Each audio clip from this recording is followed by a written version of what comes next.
What's up, everybody? Cole Sands Fishing here. This is the fishing report for July 18th, 2022, and let's dive into this week's report.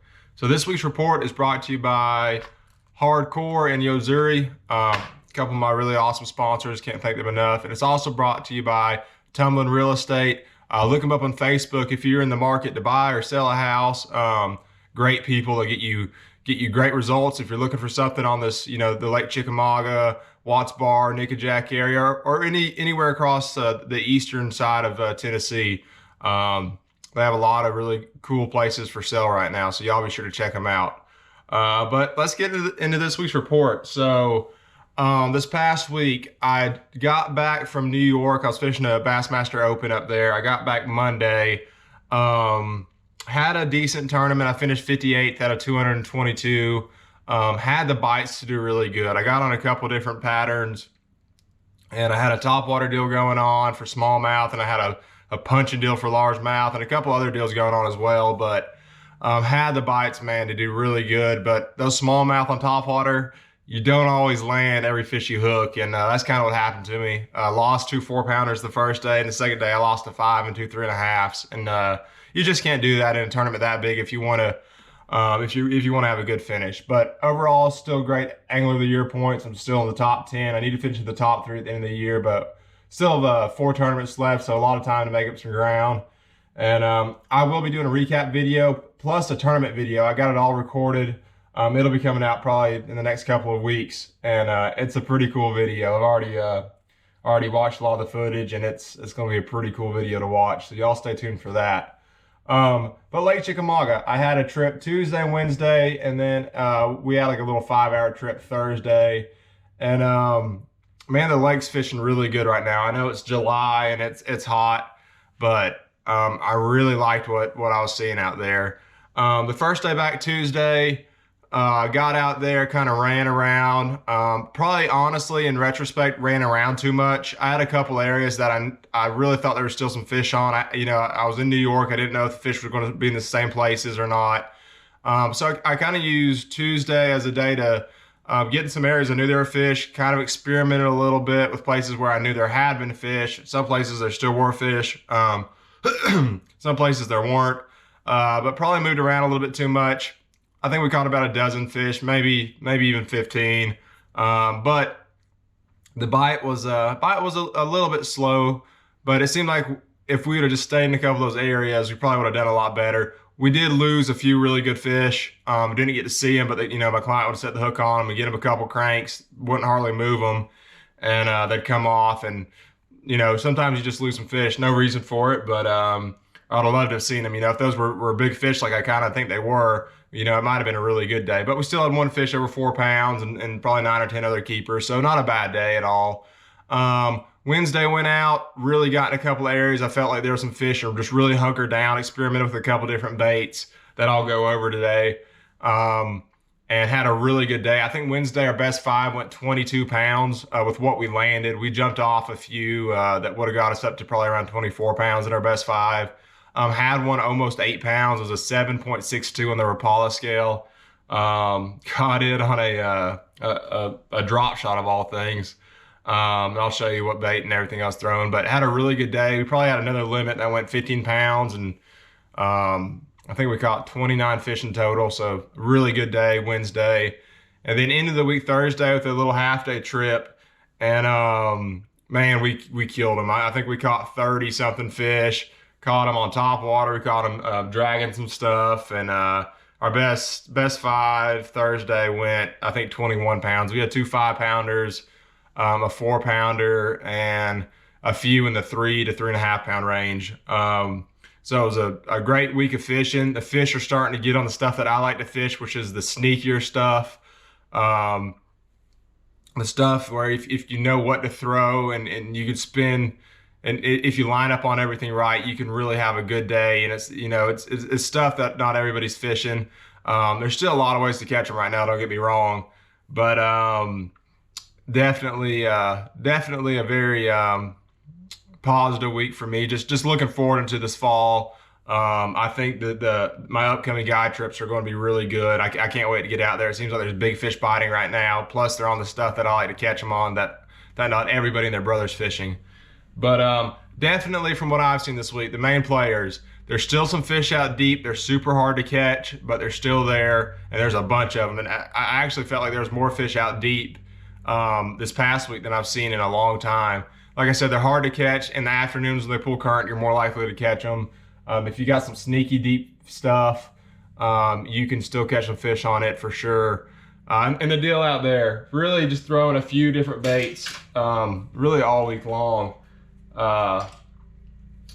Throwing this up shallow and deep a little bit, and that's just a drop shot. Up shallow, I'm throwing a smaller weight, like a quarter or a 3/16. Out deep, I might go up to a 3/8. But the worm that has been killing them is this little 4-inch Fishco finesse worm, and that color is peanut butter and jelly, which you can tell it's got, you know, kind of a green pumpkinish top with some red in it, and then a purple bottom with some red flake all through it. And that, man, has been a big fish catcher lately. Up shallow, I'm kind of chasing balls of bait around with it. Also throwing some topwater around for that. The topwater bite's been really good. First thing in the morning, right before dark, it's been good. But also there's a little bit of a midday deal going on right now. If you get a little bit of wind about 1 or 2 o'clock in the afternoon, you can start catching them again on topwater, it seems like. And for that, I'm throwing really 2 baits. Yesterday when we had a 5 and a 4 pounder, both were on that hardcore popper. And that color is Ghost Pearl Shad. So 2 of our big ones yesterday came on that very popper right there. And y'all heard me talk about it last year if you watched some of my fishing reports from last fall. That is the best popper ever made. I would argue with anybody that is the best popper on the market right now. You can cast it further than any popper. It's got a really cool sound. Plus you can walk the dog with it better than any I've ever thrown.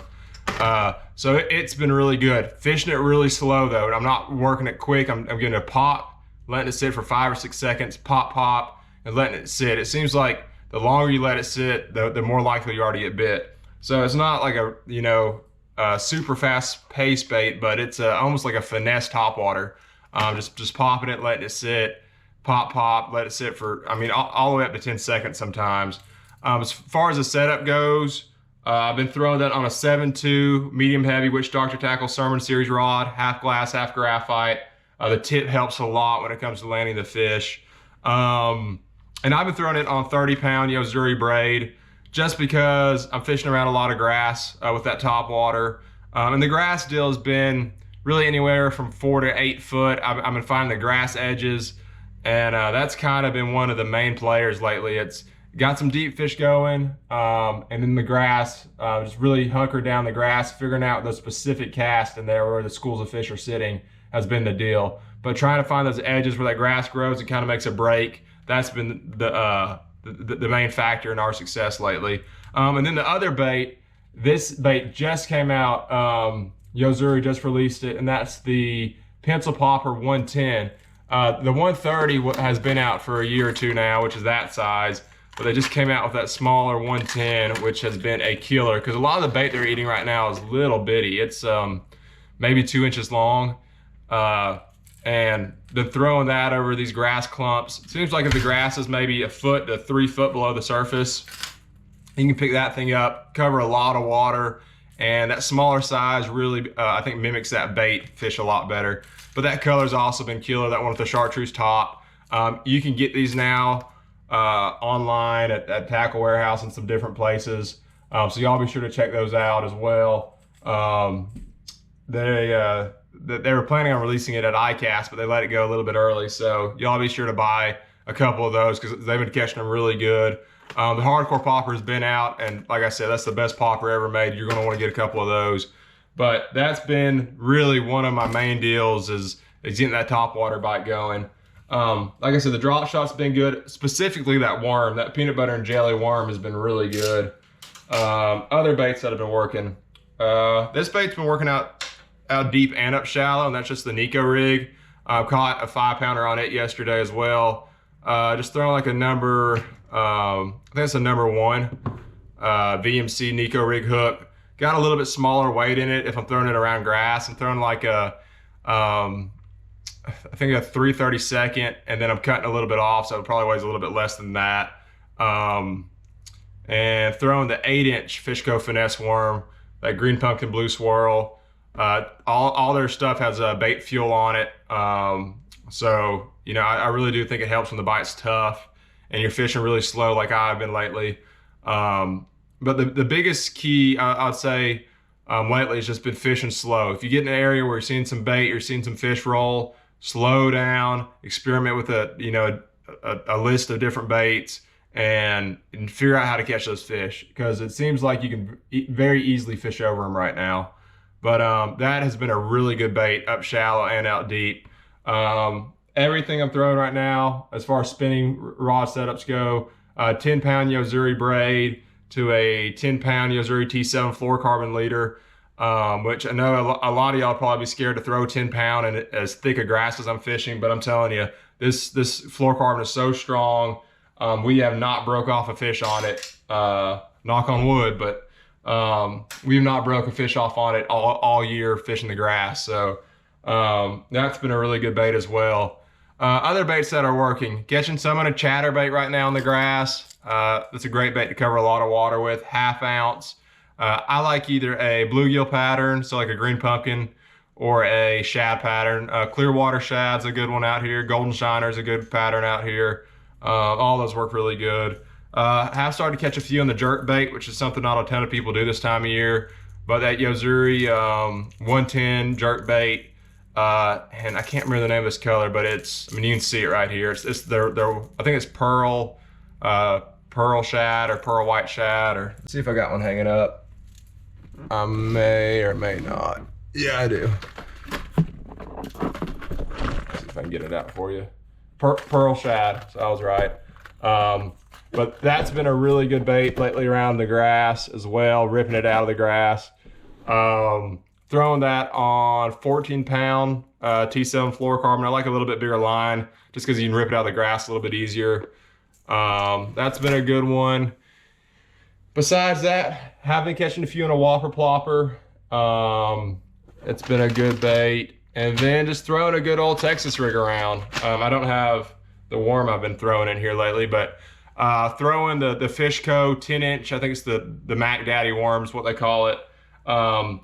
Their plum or plum apple color has been really good, as well as they make one that it's like a green pumpkin with some gold in it. It's been a good one too.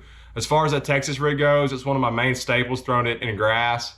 Throwing it on a 1/4 ounce tungsten weight, 5 or 6/0 hook, and just throwing it in that grass and kind of, you know, pulling it out, letting it fall, pulling it out, letting it fall, and caught a lot of good fish on it lately as well.